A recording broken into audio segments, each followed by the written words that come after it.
mga boy. Meron tayong ginagawa ditong Rusi Kraken. Kraken mga boss. Yung andar niya. Yan, parang may tunog timing chain siya.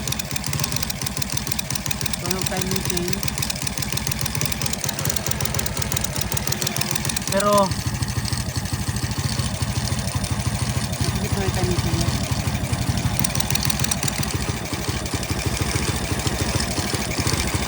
So pakalas natin dito yung camshaft.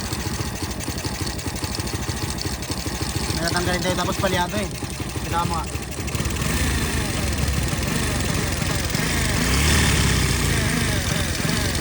So, tapos yung parang something. Ito yung ano natin. Camshaft na itong ano. Rusi Kraken.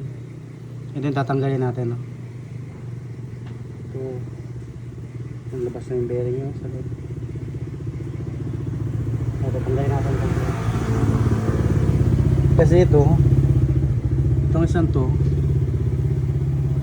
may stuck yung spring nyo. Yan o. Dapat sana bumabalik lang ito eh.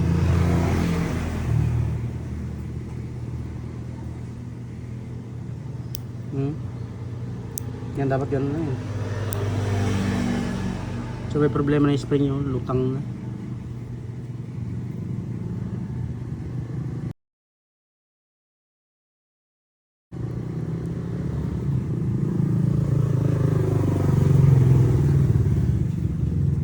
Yan dapat ganun yun sana eh.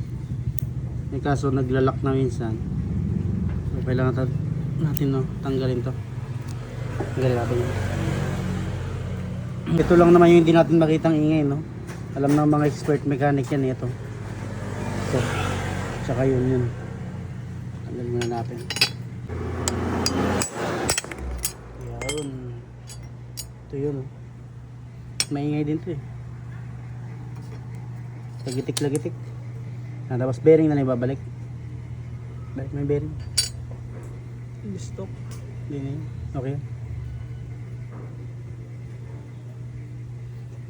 Yan, bearing na lang. Tapos may check natin. Bearing tapos ito, babalik na lang natin ito. Hindi ito sasabit eh. Kanina kasi sumasabit siya. Okay.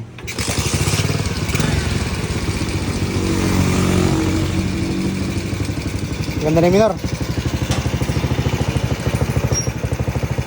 Ano ginawa natin? Yan ay tinanggal natin, no? Yan yung malagitik kanina, tsaka palyado. So nagpalit din tayo ng carb kasi flatted talaga mga boss. Hindi na nawawala kahit linis yung carb. Sa mga ganito, no? 110. Mga Rusi Kraken. Mga boss, alam nyo na kung ano tatanggalin pag napalitan nyo na lahat. Napalitan nyo CDI, regulator, stator, ignition coil, palit na rin ang carb. So alam nyo na yung kung ano yung kakalasin ha. No. Oh, good condition ah. Kaya na palyado to, mamamatay pagka na. Maraming salamat mga boss. Baka pwedeng pa-subscribe naman ang aking channel. Maraming salamat sa inyong suporta. God bless.